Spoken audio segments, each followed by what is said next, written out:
Bem-vindos ao canal Audiobooks em PTBR. Se inscreva para fazer parte dessa comunidade.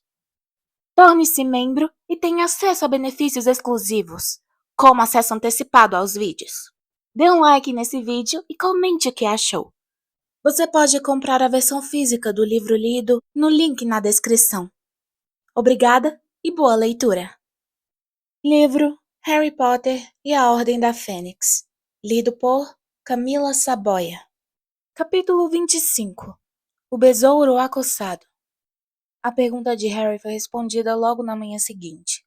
Quando chegou o profeta diário de Hermione, ela o abriu, deu uma espiada na primeira página e soltou um gritinho que fez com que todos ao seu redor a olhassem. Que? Perguntaram Harry e Ron juntos. Em resposta, ela abriu o jornal na mesa diante dos garotos e apontou para 10 fotografias, em preto e branco, que ocupavam toda a primeira página. 9 caras de bruxos, e a 10ª uma bruxa. Alguns deles zombavam em silêncio. Outros tamborilavam os dedos nas molduras dos retratos, com insolência. Cada foto trazia uma legenda com o nome e o crime pelo qual a pessoa fora mandada para Azkaban. Antônio Dolohov, informava a legenda sob o bruxo com o rosto pálido e torto que sorria troçando para Harry. Condenado pelo brutal homicídio de Gideon e Fábio Prewett. Augusto Rookwood, lia-se sob a foto do homem com o rosto marcado por bexigas e os cabelos oleosos, que se apoiava na borda da foto com um ar de tédio. Condenado por passar aquele que não deve ser nomeado segredos do Ministério da Magia. Mas o olhar de Harry foi atraído para a foto da bruxa. Seu rosto se destacara no momento em que ele vira a página. Tinha longos cabelos escuros que pareciam acuidados e desgrenhados, embora ele os tivesse visto sedosos, espessos e brilhantes. Ela o encarou sob as pesadas pálpebras, um sorriso arrogante e desdenhoso brincando em seus lábios.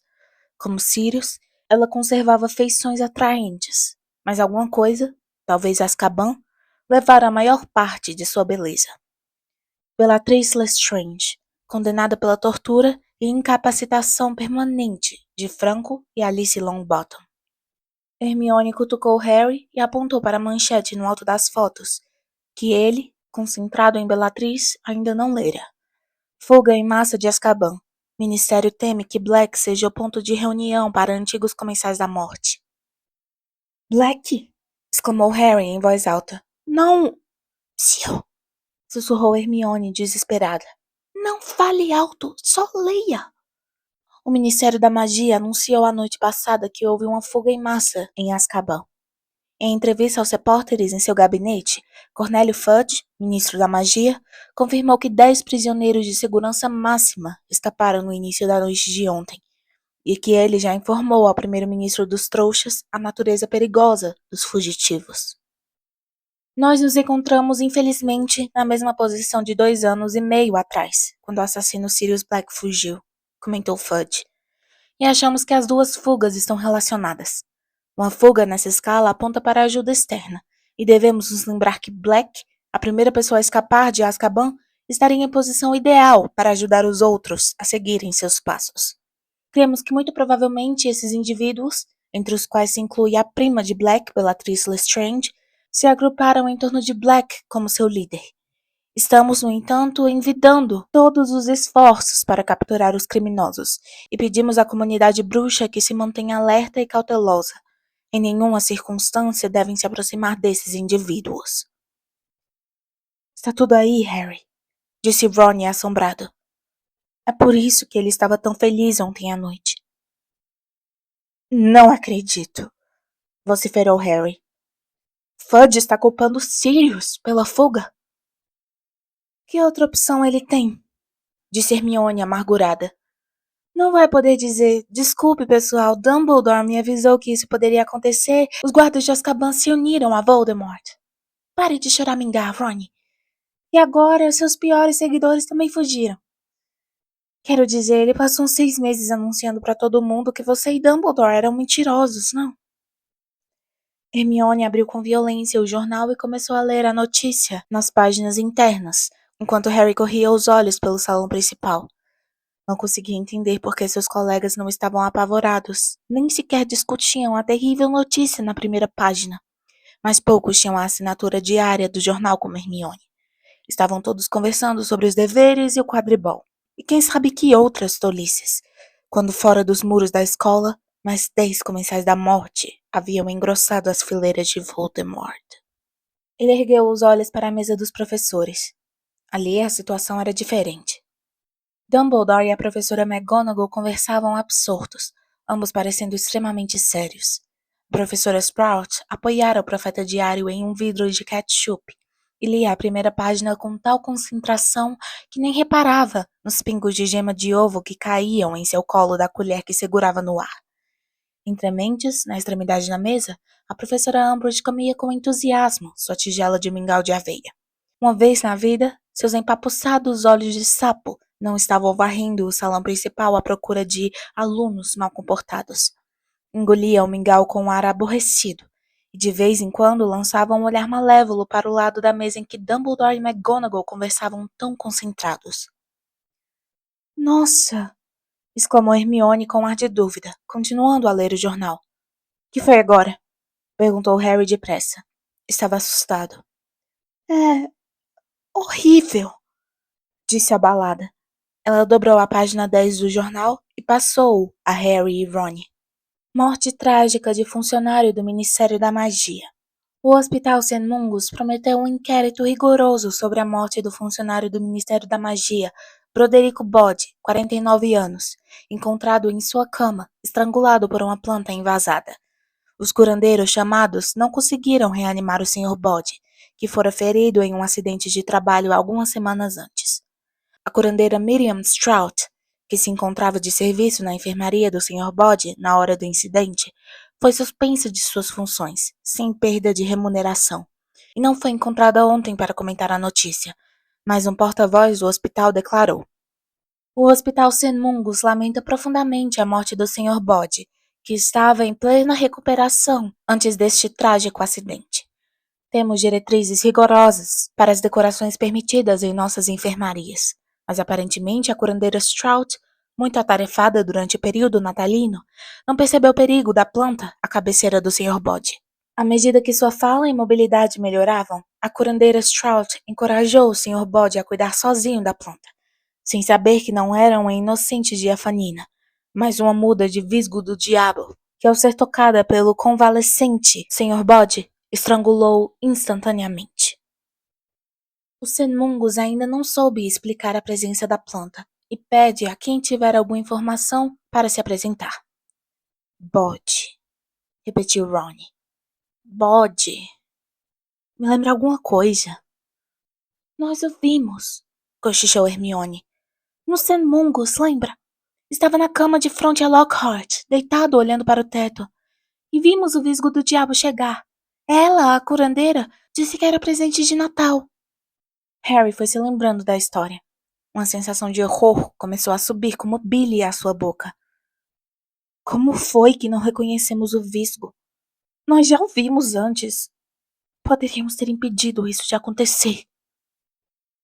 Quem espera que um visgo do diabo apareça em um hospital disfarçado de plantinha ornamental? Perguntou Ron asperamente. Não é nossa culpa. Quem a mandou pro cara é que é culpado. Deve ter sido uma perfeita anta. Por que não verificou o que estava comprando? Ah, Ron, nem vem, disse Hermione trêmula. Não acho que alguém invasasse o visgo sem saber que tentaria matar quem o tocasse. Isso foi homicídio. E um homicídio engenhoso. Se a planta foi enviada anonimamente, como é que alguém vai descobrir quem a mandou? Harry não estava pensando no visgo do diabo. Estava se lembrando de um homem de rosto macilento que entrara no nível do átrio, quando tomaram o elevador para o nível 9 do ministério no dia de sua audiência. Eu conheci Bode, disse lentamente. Eu o vi no ministério quando foi com seu pai. O queixo de Ron caiu. Eu ouvi papai falar dele em casa. Era um inominável. Trabalhava no departamento de mistérios. Os garotos se entreolharam por um momento. Então Hermione tornou a puxar o jornal para ela, estudou por um momento as fotos dos 10 comensais da morte fugitivos na primeira página e então ficou em pé de repente. Aonde é que você vai? Perguntou Ron surpreso. Enviar uma carta, disse Hermione, atirando a mochila por cima do ombro. Bom, não sei se... mas vale a pena tentar. Eu sou a única que pode. Detesto quando ela faz isso, resmungou Ron ao se levantar com Harry para saírem sem pressa do salão principal. Será que ia morrer se nos dissesse o que pretende fazer ao menos uma vez? Só levaria mais 10 segundos. Ei, Hagrid!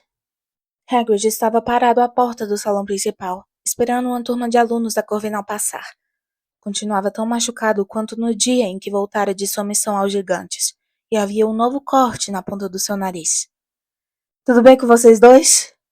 Disse, fazendo esforço para sorrir, mas só conseguindo produzir uma careta de dor. Você está ok, Hagrid? Perguntou Harry, acompanhando-o nas estreitas dos alunos da Corvinal. Ótimo, ótimo, respondeu Hagrid, assumindo sem sucesso um tom displicente. Acenou e por pouco não bateu na assustada professora Vector, que ia passando. Ocupado, você sabe, o de sempre. Aulas para preparar, umas salamandras tiveram podridão nas escamas. Estou em observação, murmurou. Está em observação? Repetiu Ron em voz alta, de modo que vários alunos próximos olharam curiosos. Desculpa. Quero dizer... Você está em observação? Sussurrou. Eu não esperava outra coisa, para falar a verdade. Vocês talvez não tenham percebido, mas a inspeção não correu muito bem, entende? Em todo caso... Ele deu um profundo suspiro. Melhor esfregar mais um pouco de pimenta nas salamandras ou os rabos delas vão cair. Demais, Harry. Ron? Ele saiu pesadamente pela porta da frente e desceu a escada em direção aos terrenos molhados. Harry ficou observando-o se afastar, imaginando quantas mais notícias ele poderia suportar. O fato de Hagrid estar em observação tornou-se conhecido em toda a escola nos dias seguintes, mas para a indignação de Harry, quase ninguém pareceu se incomodar. Na verdade, algumas pessoas, entre as quais se destacava Draco Malfoy, pareciam decididamente felizes. Quanto à morte estranha de um obscuro funcionário do Ministério da Magia nos Senmungos, Harry, Ron e Hermione pareciam ser as únicas pessoas que sabiam ou se importavam. Havia apenas um tópico de conversa nos corredores agora. Os 10 comensais da morte fugitivos, cuja história finalmente se filtrara pela escola através dos poucos que liam jornais. Voavam boatos de que alguns dos condenados tinham sido vistos em Hogsmeade, que deviam estar escondidos na Casa dos Gritos e que iam invadir Hogwarts, tal como haviam dito sobre Sirius um dia. Os que pertenciam a famílias bruxas tinham sido criados, ouvindo os nomes dos comensais da morte, com quase tanto medo quanto o de Voldemort. Os crimes que haviam cometido durante o reinado de terror do Lorde das Trevas eram lendários. Havia parentes das vítimas entre os alunos de Hogwarts, que agora se viam transformados em involuntários objetos de sua fama indireta e sinistra quando passavam pelos corredores. Susana Bonds, cujo tio, tia e primos tinham morrido pela mão de um dos 10, comentou infeliz durante uma aula de herbologia que agora tinha uma boa ideia de como Harry se sentia. Não sei como você suporta. É horrível, disse ela sem rodeios, despejando o estrume demais em sua bandeja de mudinhas de bocas de guincho, fazendo-as torcerem e estrelarem incomodadas. É verdade que Harry ultimamente voltara a ser comentado aos sussurros e apontado nos corredores. Contudo, achava ter percebido uma ligeira diferença no tom dos colegas. Agora pareciam curiosos, em vez de hostis. E uma ou duas vezes teve certeza de ouvir fragmentos de conversas que sugeriam que as pessoas não estavam satisfeitas com a versão do profeta de como e por que os 10 comensais da morte tinham conseguido escapar da fortaleza de Azkaban. Em sua confusão e medo, os que duvidavam estavam se voltando para a única explicação que conheciam, a que Harry e Dumbledore vinham apresentando desde o ano anterior. Não era apenas a atitude dos estudantes que havia mudado. Agora era bem comum deparar com 2 ou 3 professores conversando em sussurros urgentes nos corredores, interrompendo a conversa no momento em que viam alunos se aproximarem. Obviamente, eles não podem mais conversar na sala dos professores, comentou Hermione em voz baixa, quando ela, Harry e Ron passaram um dia por McGonagall, Flitwick e Sprout, agrupados à porta da sala de feitiços. Não com a Umbridge por lá. Você acha que eles sabem de alguma novidade? Perguntou Ron, espiando por cima do ombro para os 3 professores. Se souberem, não vamos saber, não é? Falou Harry irritado. Não depois do decreto. Em que número estamos agora? Pois havia aparecido um novo aviso nos quadros das casas na manhã seguinte à fuga de Azkaban. Por ordem da alta inquisidora de Hogwarts. Doravante, os professores estão proibidos de passar informações aos estudantes que não estejam estreitamente relacionadas com as disciplinas que são pagos para ensinar. A ordem acima está de acordo com o Decreto Educacional número 26. Assinado Dolores Joanna Umbridge, Alta Inquisidora. Este último decreto fora tema de um grande número de piadas entre os alunos. Lino Jordan havia lembrado a Umbridge que, pelos termos da nova lei, ela não podia ralhar com Fred e George por brincarem com o snap explosivo no fundo da sala. Snap explosivo não tem relação alguma com defesa contra as artes das trevas, professora. Não é uma informação pertinente à sua disciplina. Da vez seguinte que Harry encontrou Lino, as costas de uma das mãos do amigo sangravam muito. Recomendou-lhe essência de murtisco. Harry achara que a fuga de Azkaban pudesse deixar Umbridge mais humilde, que ela fosse se envergonhar do desastre que ocorrera bem embaixo do nariz do seu querido Fudge.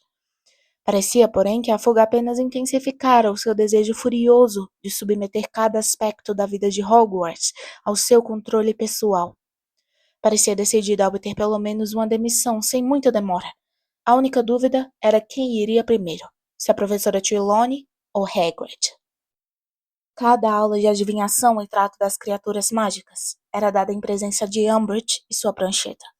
Ela rondava a lareira na sala da torre intensamente perfumada, interrompendo as aulas cada vez mais histéricas da professora Trelawney com perguntas difíceis sobre ornitomancia e heptomologia, insistindo que ela previsse as respostas dos alunos antes de recebê-los e exigindo que ela demonstrasse sua perícia com a bola de cristal, as folhas de chá e as runas, uma a uma. Harry achou que em breve Trelawney sucumbiria sob tanta pressão. Várias vezes ele passou pela professora nos corredores, o que era em si uma ocorrência incomum, pois em geral ela permanecia na sala da torre, murmurando tresloucada, torcendo as mãos e lançando olhares aterrorizados por cima do ombro, exalando o tempo todo um forte cheiro de xerez ordinário. Se não estivesse tão preocupado com Hagrid, teria sentido pena dela, mas se alguém ia perder o emprego, só poderia haver uma opção para Harry quanto a quem devia continuar. Infelizmente, Harry não conseguia imaginar Hagrid dando um espetáculo melhor do que Trelawney. E embora ele parecesse estar seguindo o conselho de Hermione e não tivesse mostrando aos alunos mais nada assustador do que um Krupp, um bicho que pouco diferia de um cão terrier, exceto pela cauda bifurcada, desde antes do Natal, Hagrid também parecia ter se acovardado. Estava curiosamente distraído e nervoso durante as aulas. Perdia o fio do que estava ensinando a turma, respondia errado às perguntas, e o tempo todo olhava ansioso para Umbridge.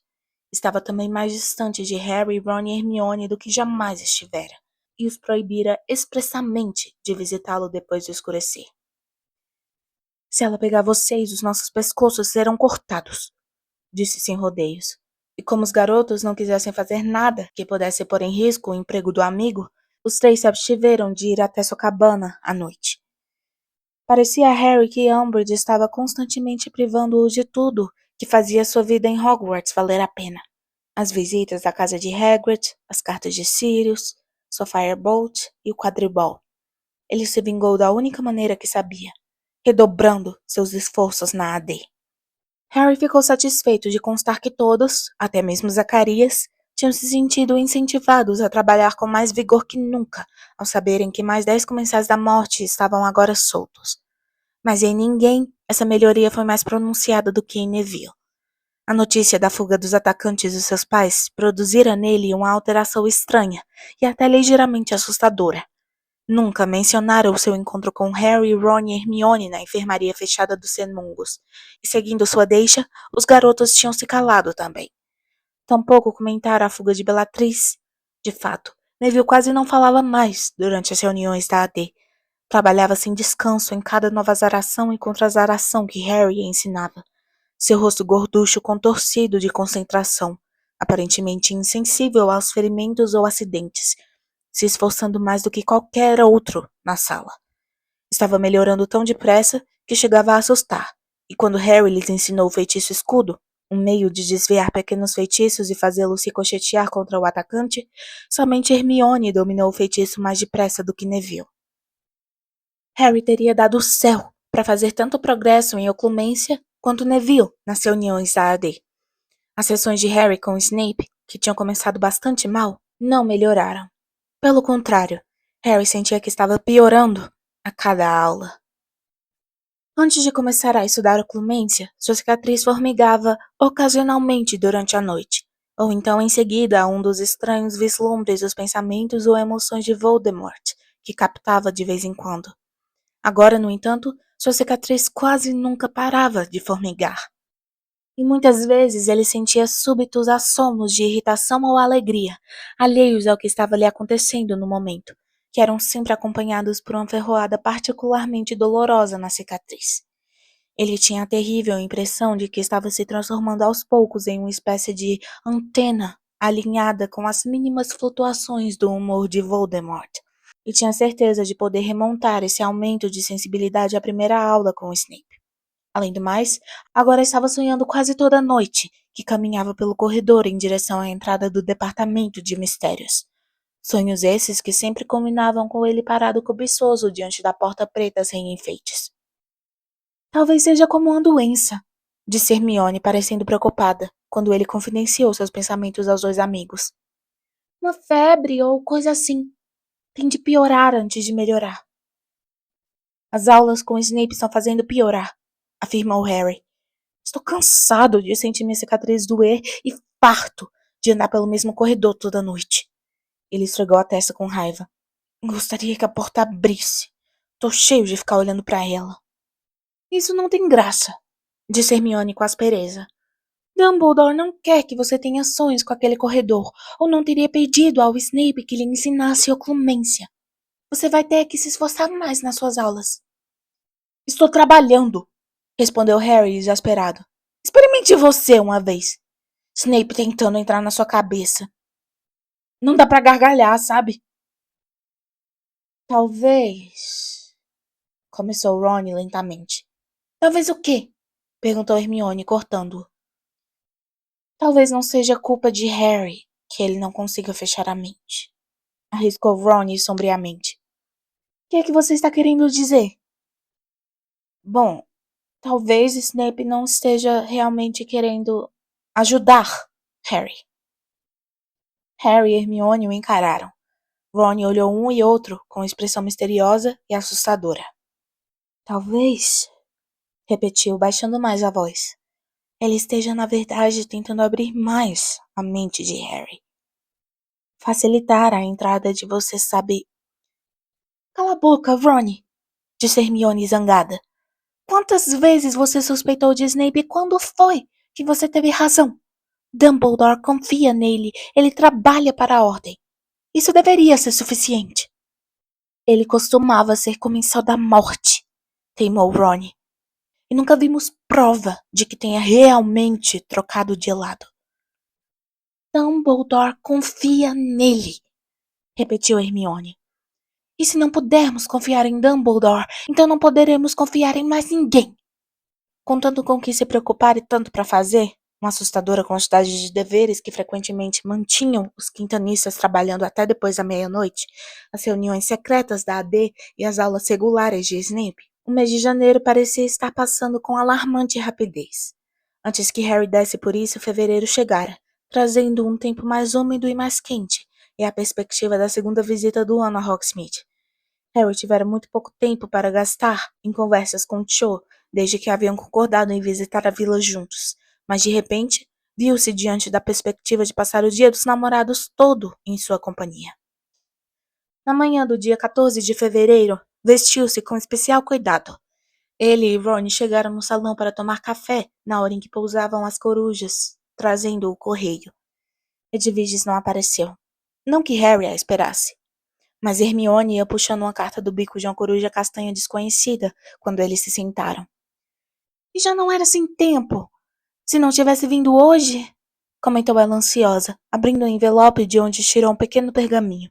Seus olhos correram da esquerda para a direita quando leu a mensagem, e uma expressão de sinistra satisfação se espalhou pelo seu rosto. Escute, Harry, disse ela erguendo os olhos. Isto é realmente importante. Você acha que pode se encontrar comigo no Três Açores por volta do meio-dia? Bom, não sei, disse Harry em dúvida. Cho talvez esteja esperando que eu passe o dia com ela. Não combinamos o que íamos fazer. Bom, se precisar, leve ela junto, disse Hermione com urgência. Mas você vai? Bom, tudo bem, mas por quê? Agora eu não tenho tempo de lhe contar, tenho de responder logo essa mensagem. E saiu correndo do salão principal, a carta apertada em uma das mãos e um pedaço de torrada na outra. Você vai? Harry perguntou a Ron, que sacudiu a cabeça com um ar deprimido. Nem posso ir a Hogsmeade. Angelina quer que a gente treine o dia todo. Como se isso fosse ajudar. Somos o pior time que eu já vi. Você devia ver o Sloper e o Kirk. São patéticos, piores que eu. Ele deu um profundo suspiro. Não sei porque a Angelina não me deixa pedir demissão de uma vez. Porque você é bom quando está em forma, só por isso, retrucou Harry irritado. Tinha muita dificuldade em manifestar simpatia pela situação de Ron, quando ele próprio teria dado quase tudo para participar do próximo jogo contra a Lufa-Lufa. Ron pareceu perceber o tom do amigo, porque não tornou a mencionar a partida durante o café, e houve uma certa frieza na maneira como se despediram pouco depois. Ron saiu para o campo de quadribol e Harry, depois de tentar assentar os cabelos, virando-se no côncavo da colher, rumou sozinho para o saguão de entrada, para se encontrar com Cho, sentindo-se muito apreensivo e se perguntando sobre o que iriam conversar. Ela o aguardava ao lado da porta de carvalho, muito bonita, com os cabelos presos atrás em um belo rabo de cavalo. Os pés de Harry lhe pareceram grandes demais para seu corpo enquanto caminhava ao encontro dela, e de repente tomou consciência dos seus braços e como deviam parecer idiotas balançando dos lados. Oi, disse Cho ligeiramente sem ar. Oi, disse Harry. Eles se olharam por um momento, e então Harry falou. Bom, então vamos? Ah, claro. Os dois entraram na fila de alunos a serem liberados por Filch, seus olhos se encontrando ocasionalmente, dando sorrisos esquivos, mas não conversaram. Harry sentiu alívio quando chegaram lá fora, achando mais fácil caminharem em silêncio do que ficar parados constrangidos. Era um dia fresco, do tipo que sopra uma brisa, e ao passarem pelo estádio de quadribol, Harry viu de relance Ron e Gina sobrevoando as arquibancadas, e sentiu uma terrível angústia por não estar lá no alto com eles. Você realmente sente falta, não é? Perguntou Cho. Harry virou-se e notou que ela o observava. Sinto, suspirou Harry. Sinto mesmo. Lembra da primeira vez que jogamos como adversários no terceiro ano? Lembro, disse Harry sorrindo. Você me bloqueou o tempo todo. E Olivia disse para você parar de bancar o cavalheiro e me derrubar da vassoura se precisasse, disse Cho, sorrindo com a lembrança. Ouvi dizer que ele foi contratado pelo Orgulho de Portree, é verdade? Não, foi pela União de Puddlemore. Eu o vi jogando na Copa Mundial do ano passado. Ah, também vi você lá, lembra? Estávamos no mesmo acampamento. Foi realmente bom, não achou? O assunto Copa Mundial de Quadribol levou-os pela estrada da escola e além das grades. Harry mal conseguia acreditar como era fácil conversar com ela. De fato, não era mais difícil do que conversar com Ron e Hermione, e estava começando a se sentir confiante e feliz quando uma enorme turma de garotas da Sonserina passou por eles, inclusive Pansy Parkinson. Potter e Chang! Guinchou Pansy, que puxou um coro de risinhos de deboche. Eca, Chang, que mau gosto! Pelo menos o Diggory era bonito. As garotas aceleraram o passo, falando e dando gritinhos críticos, lançando olhares exagerados para Harry e Cho atrás, e deixando-o ao passar um silêncio constrangido. Harry não conseguia pensar em mais nada para dizer sobre quadribol, e Cho, levemente corada, olhava para os pés. Então, aonde você quer ir? Perguntou Harry, quando entravam em Hogsmeade. A rua principal estava cheia de estudantes que caminhavam olhando vitrines e tumultuando as calçadas. Ah, não faz diferença, disse Cho, encolhendo os ombros. Vamos dar uma olhada nas vitrines ou outra coisa qualquer? Eles foram andando em direção a Deviches e Bunks. Um grande cartaz fora fixado à vitrine e alguns moradores de Hogsmeade o liam. Eles se afastaram para o lado quando Harry e Cho se aproximaram, e o garoto se viu mais uma vez diante das fotos dos 10 comensais da morte fugitivos. O cartaz, por ordem do Ministério da Magia, oferecia uma recompensa de 1000 galeões a qualquer bruxo ou bruxa com informações que possibilitassem a recaptura dos condenados retratados. É engraçado, não é? Comentou Cho em voz baixa, olhando as fotos dos comensais da morte. Lembra quando Sirius Black fugiu e havia dementadores por toda Hogsmeade à procura dele? E agora 10 comensais da morte estão soltos e não há dementadores em lugar nenhum. É, concordou Harry, desviando os olhos do rosto de Bellatrix Lestrange para os 2 lados da rua principal. É, bem esquisito. Ele não lamentava que não houvesse dementadores por ali, mas agora, pensando bem, a ausência deles era extremamente significativa. Não somente haviam deixado os comensais da morte escapar, como nem estavam se dando o trabalho de procurá-los. Parecia que agora haviam realmente escapado ao controle do Ministério. Os 10 fugitivos estavam em todas as vitrines pelas quais eles passaram. Na altura da loja de penas escriba, começou a chover. Pingos grossos e frios batiam no rosto e na nuca de Harry. Ah, quer tomar um café? Perguntou Cho hesitante, quando a chuva começou a cair com mais intensidade. Ah, vamos, disse Harry, olhando ao redor. Aonde? Ah, tem um lugar realmente gostoso ali adiante. Você nunca esteve no Madame Puddifoot? Perguntou ela animada, conduzindo-o por uma rua lateral, a uma pequena casa de chá em que Harry nunca reparara antes. Era um lugarzinho apertado e cheio de vapor, onde tudo parecia ter sido decorado com laços e babadinhos. Lembrou a Harry desagradavelmente a sala de Umbridge. Bonitinho, não é? Perguntou Cho, alegre. Ah, é, respondeu Harry sem sinceridade. Olhe, ela preparou uma decoração para o Dia dos Namorados, disse Cho, apontando para os querubins dourados que pairavam sobre as mesinhas circulares e que a intervalos deixavam cair confete sobre os fregueses. Ah! Os 2 se sentaram à última mesa que restava, ao lado da janela embaçada. Rogério Davis, capitão do time da Corvinal, estava sentado a menos de meio metro com uma lourinha bonita, de mãos dadas. A cena fez Harry se sentir pouco à vontade, particularmente quando, ao correr os olhos pela loja, viu que só havia casais, todos de mãos dadas. Talvez Cho esperasse que ele segurasse a mão dela. Que posse seria vocês, queridos? Perguntou Madame Puddifoot, uma mulher muito corpulenta com um coque negro e brilhante, espremendo-se entre as mesas deles e a de Rogério, com grande dificuldade. 2 cafés, por favor, pediu Cho. No intervalo que levou para os cafés chegarem, Rogério Davis e a namorada começaram a se beijar por cima do açucareiro. Harry gostaria que não o tivessem feito. Sentia que Davis estava estabelecendo um padrão com o qual Cho logo iria querer que ele competisse. Sentiu seu rosto começar a esquentar e tentou olhar pela janela, mas estava tão embaçada que não dava para ver a rua lá fora. Para adiar o momento em que teria de olhar para Cho, Harry ergueu os olhos como se estivesse examinando a pintura e recebeu um punhado de confete no rosto, lançado pelos querubins. Passados mais alguns minutos penosos, Cho mencionou Umbridge.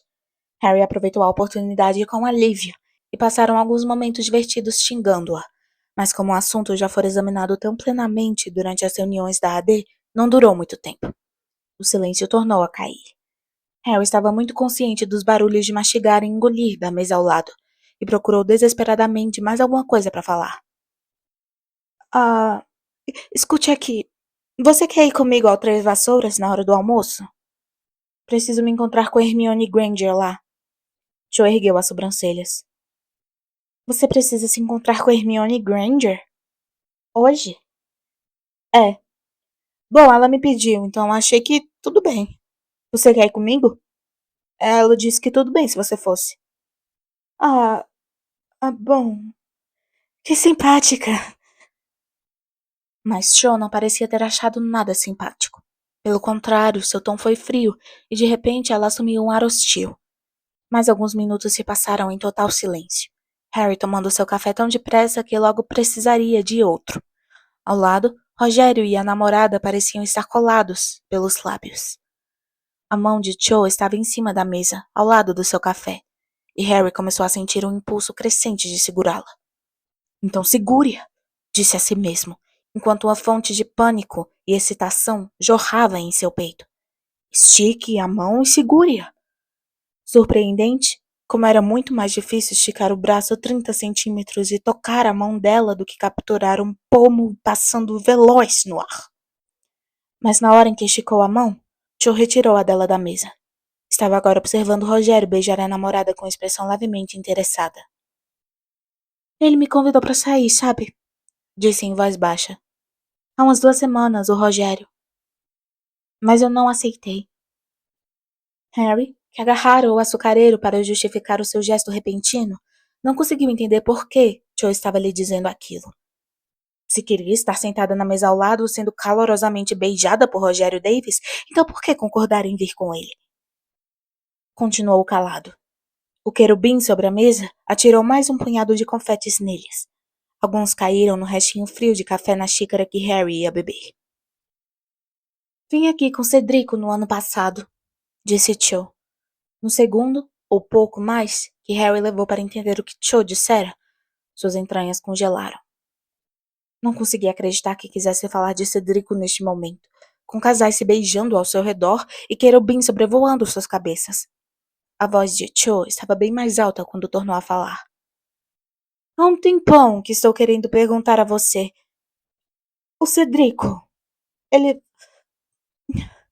falou de mim antes de morrer? Esse era o último assunto no mundo que Harry queria discutir, e menos ainda com Cho. Bom, não, disse calmamente. Não houve tempo para ele dizer nada. Então, você assiste a muitas partidas de quadribol durante as férias? Você torce pelos Tornados, certo? Sua voz parecia falsamente animada e feliz.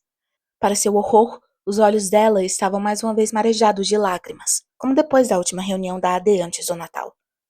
Olhe, disse ele desesperado, curvando-se para ninguém mais ouvir. Não vamos falar de Cedrico agora. Vamos falar de outra coisa. Mas aparentemente dissera a coisa errada. Pensei, disse Cho, com as lágrimas salpicando a mesa. Pensei que você entenderia. Preciso falar nisso. Com certeza você também precisa falar. Quero dizer, você viu acontecendo? Viu? Tudo estava saindo errado, como em um pesadelo. A namorada de Rogério até descolara dele para apreciar. Bom, eu falei nisso, disse Harry num sussurro. Com Ron e Hermione, mas... Ah, você fala com Hermione Granger? Disse Cho com a voz aguda, o rosto agora brilhante de lágrimas. Outros tantos casais que se beijavam pararam para olhar.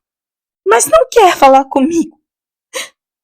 Talvez fosse melhor se a gente simplesmente pagasse a conta e você fosse se encontrar com Hermione Granger, como é óbvio que quer fazer. Harry encarou-a, absolutamente perplexo, enquanto ela apanhava o guardanapo de babadinhos e secava o rosto. Cho, disse ele com a voz fraquinha, desejando que Rogério agarrasse a namorada e recomeçasse a beijá-la para impedi-la de ficar encarando os dois. Vai embora, então! Disse ela, agora chorando no guardanapo. Não sei por quê. Você me convidou para sair para começar. Se combinou de encontrar com outras garotas depois de mim. Quantas mais você vai encontrar depois da Hermione? Não é nada disso, disse Harry, e estava tão aliviado de finalmente compreender o motivo do aborrecimento de Cho que riu, o que percebeu uma fração de segundo depois, tarde demais, que também foi um erro. Cho se levantou. A sala estava silenciosa e todos os observavam. A gente se vê por aí, Harry, disse ela teatralmente, e soluçando um pouco, precipitou-se para a porta, abriu-a com violência e saiu para a chuva intensa. Cho! Harry chamou, mas a porta já se fechara com um tilintar musical. Fez-se absoluto silêncio na casa de chá. Todos os olhares se convergiram para Harry. Ele atirou um galeão na mesa, sacudiu o confete dos cabelos e saiu atrás de Cho. Chovia pesado e ela não estava à vista. Harry simplesmente não entendia o que acontecera. Há meia hora eles estavam se entendendo bem. Mulheres! Resmungou com raiva, chapinhando pela rua lavada de chuva com as mãos nos bolsos. Afinal, para que ela queria falar de Cedrico? Por que está sempre querendo puxar um assunto que a faz agir como se fosse uma mangueira humana? Ele se virou à direita e saiu correndo, espadanando água, e alguns minutos depois chegava à porta do Três Vassouras. Sabia que era cedo demais para se encontrar com Hermione, mas achou que provavelmente haveria alguém lá com quem ele pudesse passar o tempo. Sacudiu os cabelos molhados para afastá-los e relanceou o olhar pela sala. Hagrid estava sentado em um canto, parecendo infeliz. Oi, Hagrid! Chamou Harry, espremendo-se entre as mesas cheias e puxando uma cadeira para se sentar ao lado do amigo. Hagrid deu um pulo e olhou para baixo como se mal o reconhecesse. O garoto notou que havia 2 novos cortes e vários hematomas em seu rosto. Ah, você, Harry. Você está bom? Estou ótimo, mentiu Harry, mas ao lado do maltratado e tristonho Hagrid, sentiu que não tinha muito do que se queixar. Ah, você está ok? Eu? Ah, estou ótimo, Harry, ótimo. Ele olhou para o fundo do caneco de estanho, do tamanho de um balde, e suspirou. Harry não sabia o que dizer. Ficaram lado a lado em silêncio por um momento. Então Hagrid disse abruptamente. No mesmo barco você e eu estamos, Harry? Já disse isso antes. Os 2 forasteiros, por assim dizer, comentou Hagrid, acenando a cabeça sensatamente. E os 2 órfãos. Os 2 órfãos. Ele tomou um longo gole. Faz diferença ter uma família decente. Meu pai era decente. E seu pai e sua mãe eram decentes. Se tivessem vivido, a vida teria sido diferente, hein? Suponho que sim, concordou Harry com cautela. Hagrid parecia estar num estado de ânimo muito estranho. Família, disse sombriamente. Podem dizer o que quiserem, o sangue é importante. E enxugou um fio de lágrima que escorria do olho. Hagrid, perguntou Harry, incapaz de se conter. Onde é que você está arranjando todos esses ferimentos? Hein? Exclamou Hagrid, parecendo assustado. Que ferimentos? Todos esses aí, disse Harry, apontando para o seu rosto. Ah, são só pancadas e arranhões normais, disse ele, desencorajando perguntas. É um trabalho espinhoso. Ele esvaziou o caneco, descansou na mesa e se levantou. A gente se vê, Harry. Cuide-se bem. Ele saiu pesadamente do bar com um ar deprimido e desapareceu na chuva torrencial. Harry acompanhou-o com o olhar, sentindo-se no fundo do poço. Hagrid estava infeliz e escondia alguma coisa, mas parecia decidido a não aceitar ajuda. O que estaria acontecendo? Antes que Harry pudesse continuar a refletir, ouviu alguém chamando-o. Harry! Harry, aqui! Hermione acenava para ele do outro lado da sala. Ele se levantou e atravessou o pub cheio. Ainda estava a algumas mesas de distância quando percebeu que a amiga não estava sozinha. Estava sentada à mesa com os companheiros de copos mais improváveis que ele poderia imaginar. Luna Lovegood e ninguém menos que Rita Skeeter, ex-jornalista do Profeta Diário e uma das pessoas de quem Hermione menos gostava no mundo. Você chegou cedo, disse Hermione, puxando a cadeira para abrir espaço para ele sentar. Pensei que estivesse com a Cho, só esperava você daqui a 1 hora. Cho? Exclamou Rita na mesma hora, se virando na cadeira para encarar Harry com avidez. Uma garota? Ela agarrou a bolsa de couro de crocodilo e procurou alguma coisa dentro. Não é na sua conta se Harry estava com garotas, disse Hermione a Rita calmamente. Então pode guardar isso agora mesmo. Rita já ia tirando a pena verde ácido da bolsa. Fazendo cara de quem for obrigada a engolir palha fede, ela tornou a fechar a bolsa com um estalo. O que é que vocês estão tramando? Perguntou Harry, sentando-se e olhando de Rita para Luna e desta para Hermione. A senhorita Perfeição ia me dizer quando você chegou, disse Rita, tomando um grande gole de sua bebida. Imagino que eu tenha permissão de falar com ele, não? disparou contra Hermione. Imagino que sim, respondeu a outra com frieza. O desemprego não fazia bem a Rita. Seus cabelos, que antigamente eram penteados com cachos caprichosos, agora caíam lisos e mal cuidados em torno do rosto. A tinta escarlate nas garras de 5 centímetros estava lascada e faltavam as pedrinhas nos seus óculos de asas.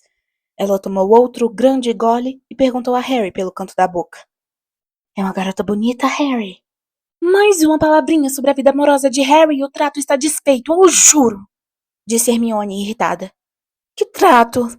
Perguntou Rita, enxugando a boca com as costas da mão. Você ainda não tinha falado em trato, senhorita certinha. Só me disse para aparecer.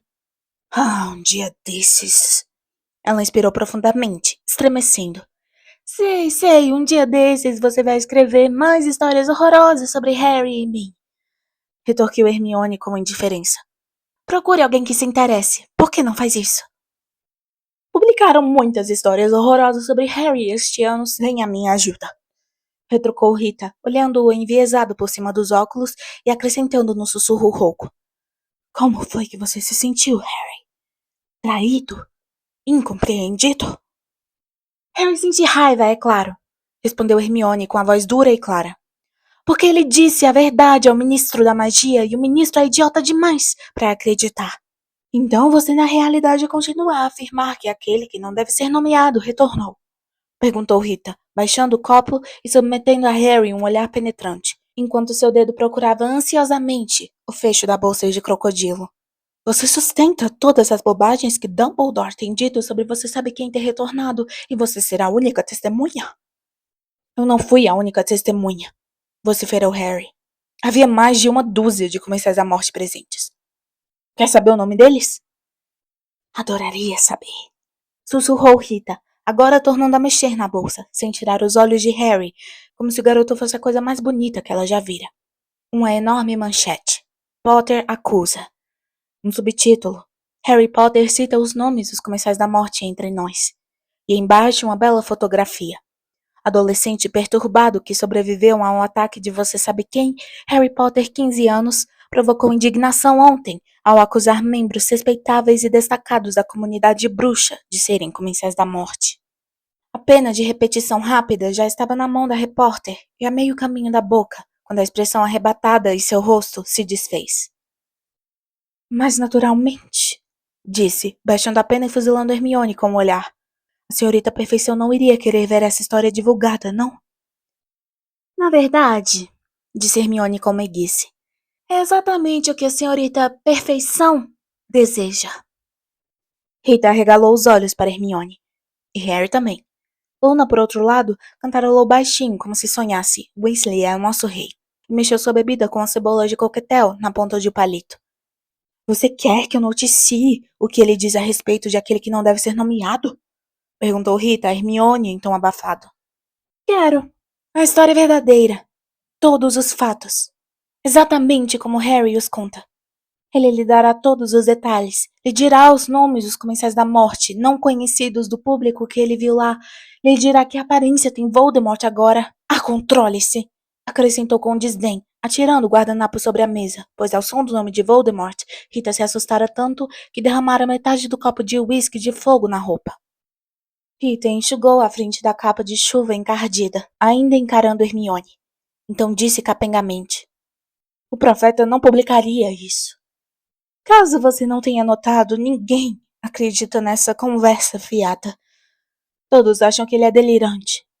Agora, se você me deixa escrever a notícia daquele ângulo... Não precisamos de outra notícia contando como foi que Harry ficou biruta, exclamou Hermione zangada. Já lemos muitas dessas, muito obrigada. Quero que ele tenha a oportunidade de contar a verdade. Não há mercado para uma notícia dessas, respondeu Rita com frieza. Você quer dizer que o profeta não publicará porque Fudge não vai deixar, disse Hermione irritada. Rita lançou a Hermione um olhar longo e duro. Então, curvando-se sobre a mesa, se dirigiu à garota em tom objetivo. Muito bem. Fudge está ameaçando o profeta, o que dá no mesmo. O jornal não vai publicar uma reportagem favorável a Harry. Ninguém quer lê-la. É contra o sentimento público. Essa última fuga de Azkaban já deixou as pessoas bem preocupadas. Ninguém quer acreditar que você sabe quem retornou. Então o profeta diário existe para dizer às pessoas o que elas querem ouvir, é isso? Perguntou Hermione criticamente. Rita tornou a se endireitar, as sobrancelhas erguidas, e virou seu copo de uísque de fogo. O profeta existe para vender exemplares, sua tolinha, disse com frieza. Meu pai acha que é um péssimo jornal, comentou Luna, entrando inesperadamente na conversa. Chupando a cebolinha do seu coquetel, ela fixou em Rita seus olhos enormes, protuberantes, ligeiramente alucinados. Meu pai divulga notícias importantes que acha que o público quer ler. Não está interessado em ganhar dinheiro. Rita olhou depreciativamente para Luna. Dá para adivinhar que seu pai publica um jornaleco idiota de interior, não é? Provavelmente 25 maneiras de se misturar com os trouxas e as datas dos próximos bazares. Não, respondeu Luna, tornando a mergulhar a cebolinha na água de Gilly. Ele é editor do Pasquim. Rita soltou um bufo tão alto que as pessoas nas mesas próximas olharam assustadas. Notícias importantes que ele acha que o público deve saber, hein? Fulminou. Eu poderia estrumar o meu jardim com o conteúdo daquele trapo. Bom, então esta é a sua chance de melhorar o conteúdo da revista, não? Sugeriu Hermione com gentileza. Luna diz que o pai dela ficaria muito contente em fazer uma entrevista com Harry. Ele é quem irá publicá-la. Rita encarou as garotas por um momento. Então, soltou gargalhadas. O Pasquim! Exclamou com cacarejo. Vocês acham que as pessoas vão levar Harry a sério? Se ele aparecer no Pasquim? Algumas pessoas não, disse Hermione com a voz controlada. Mas a versão que o profeta publicou da fuga de Azkaban tinha furos enormes. Acho que muita gente deverá estar se perguntando se não há uma explicação melhor para o que aconteceu. E se é uma história alternativa, mesmo que seja publicada por um... Olhou para a Luna de esguelha. Bom, uma revista incomum. Acho que essa gente poderia gostar de lê-la. Rita ficou em silêncio por algum tempo, mas mirou Hermione astutamente, a cabeça um pouco inclinada para um lado. Tudo bem, vamos dizer por um momento que eu aceite, disse subitamente. Que tipo de remuneração vou receber? Acho que papai não chega exatamente a pagar as pessoas para escreverem para a revista, disse Luna sonhadora. Escrevem porque é uma honra. Naturalmente para ver o nome delas em letra de imprensa. A cara de Rita Skeeter, ao se virar para Hermione, era de quem achou outra vez forte o gosto do palha-fede na boca. É pra eu fazer isso. De graça! Bom, disse Hermione calmamente, tomando um golinho da bebida. Do contrário, como você já sabe, informarei às autoridades que você nunca se registrou como animago.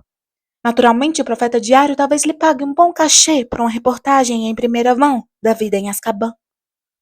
Pela reação, pareceu que nada daria mais prazer a Rita do que agarrar a sombrinha de papel que saía da bebida de Hermione e enfiá-la pelo nariz da garota adentro. Suponho que eu não tenha outra opção, não é? Disse com a voz trêmula. Abriu então a bolsa de crocodilo mais uma vez, apanhou um pergaminho e ergueu a pena de repetição rápida. Papai vai ficar satisfeito, disse Luna animada. O músculo tremeu no queixo de Rita. Ok, Harry? Perguntou Hermione, virando-se para o garoto. Pronto para contar a verdade ao público? Suponho que sim, disse Harry, observando Rita pôr em posição a pena de repetição rápida sobre o pergaminho que o separava. Então pode começar, Rita, disse Hermione serenamente, pescando uma cereja do fundo do copo.